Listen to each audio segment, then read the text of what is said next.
Yo, what's going on, guys? Clutch back again with another video. This is going to be a 4-2-3-1 tactics. These are the best tactics in the game, so make sure you hang around and watch the rest of the video. Do you want to have an amazing team like this? Well, head over to iggm.com to get the cheapest and most reliable coins on FC24 and use code CLUTCH at checkout for 5% off. Yo, so like I said, guys, this is going to be a 4-2-3-1 tactic video. These are, like I said, the best tactics I have used in the game. For me personally, these are the ones that I use 24/7. It's what I use for most of my weekend leagues. Obviously, I use all the other formations I post, but I do generally kind of use them for a while, post them up. But these would be my go-to tactics, the ones that win me games. I get so many 20-0s with these formations, like this formation, sorry, and these tactics. And I'm just super excited to show you them. So, before we do get into it, like I said, if you can, please drop a like, drop a comment down below, and let me know what you want to see from me in the future.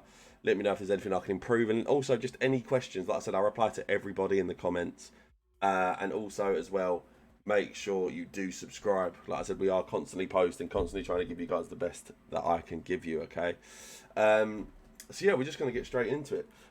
We are going to do the old 4-2-3-1 tactics, like I said, and defensive style is unbalanced. Again, for me, balanced is the best defensive style on the game. You can't get anything better. Some of the press tactics are decent, but I generally find it's with certain setups, with certain formations, and the 4-2-3-1 just isn't one of them. The 4-2-3-1 is a bit more of a defensive, structured style of play where you're maybe a bit more reliant on being good at attacking to try and get the best out of the formation. But trust me, it is absolutely insane if you can.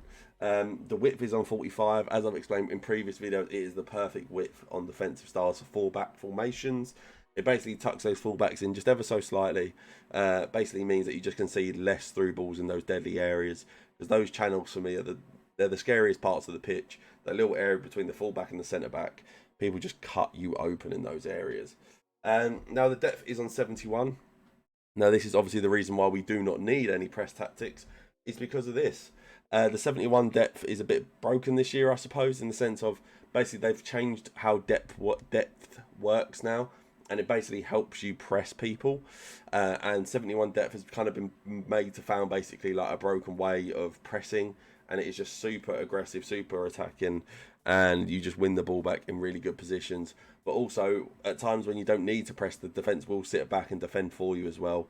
It's kind of weird in the way the game almost reads it for you and does the right thing for you. It's pretty crazy, really. Now, the build-up play is unbalanced. Again, I just don't like using slow build-up, fast build-up, or long ball. For me, balanced is the way to go. It just provides, like it kind of says in the tin, really, it's just balanced. For me, I don't like slow build up because it is too slow, lethargic. People aren't moving. It's a lot of people standing still, and it's just not what I like. Fast build up is almost too far the other way in the sense of everyone's running around everywhere, just trying to get up the pitch as quick as possible to counter attack. And long ball is a bit more of a just over the tops and hopes, really. That's just not the way I like to play FIFA. Whereas balance, it kind of provides a bit of all of it, and also it keeps you unpredictable. The number one thing to beat on FIFA is unpredictable, guys. Now, the chance creation is direct passing. As we all know, direct passing has been the best chance creation tactic for a very long time. What basically direct passing does is it helps your attacking players make better in-behind runs, and the higher their attacking positioning and their pace is, the better runs they make, and the better they are at getting onto the through balls as well. So again, a very busted chance creation tactic considering the meta of the game we play. Now the width is on 45. Again, just tucking in those wire cams a bit, making it a little bit narrower, and making ourselves basically as impossible to beat as we can. Just having those wire cams a little bit narrower means that we can build up play between the striker, the cam, just give ourselves as many diamond passing options and as many passing options in general as we want. Now, players in the box is on 6. You could do 7, but for me, I just don't like to have my midfielders that far up into the box. Generally, once you hit 7 players in the box, both of your midfielders start making in-the-box runs, which personally, I just don't want that with a 4-2-3-1. Like I said, we are trying to be a bit more defensive, a bit more structured, and we just don't want players running here, there, and everywhere. Now, corners and free kicks are on 2, and that is just personal preference. For me, I do it because I don't want to get counter-attacked, but, you know, it really is just down to each individual. Obviously, this is how we got the team set up. Again, another rank 1 for me this week with this team. Stay central, get in behind is what I have in my striker. Like I said, pretty self-explanatory. I do want him in that central area because, like I said, we've got wide options with the wide cams and the fullbacks. We don't need players making runs in those spaces, and we do want him on getting behind, like I said, to use the most of direct passing. Obviously, Kvaratskhelia is pretty quick, so he can get in behind and score a lot of goals. Now, we do have our cam on stay forward, getting to the box across. Now, that is partly because of a glitch where basically your cam and your basically one of your CDMs swap positions if you don't have them on stay forward. But also having them on stay forward works perfectly. It is one of those things where they basically end up playing almost like a shadow striker in behind your attacker, and it just builds up so perfectly with these tactics and instructions. For me, it's an absolute blast, and Messi especially is one of the best to do it. Also, the ease on getting to the box across as well. Like I said, for cutbacks, things like that, we do just want him making those in the box runs. Now we do have both of our wide cams on comeback on defence, getting to the box across. Now the comeback on defence is because when we are defending, I do want them to come back.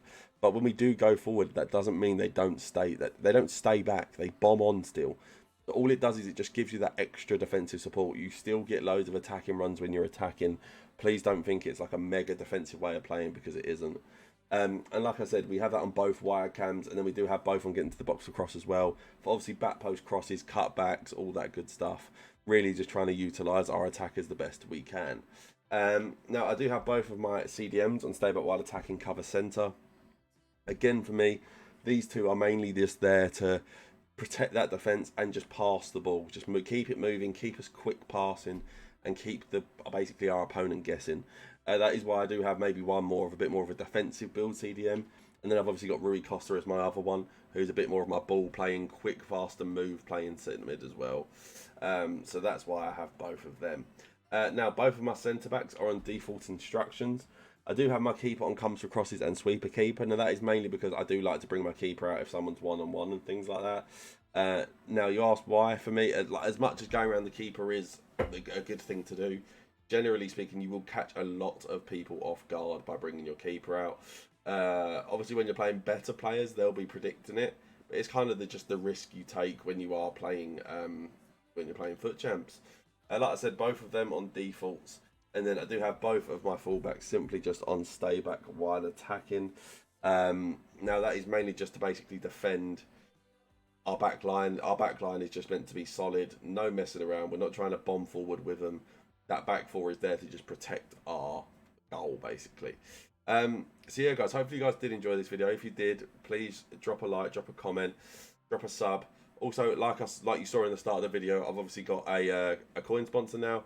They're very good, and if you do want to use code Clutch, you get 5% off. See you guys next time. Peace.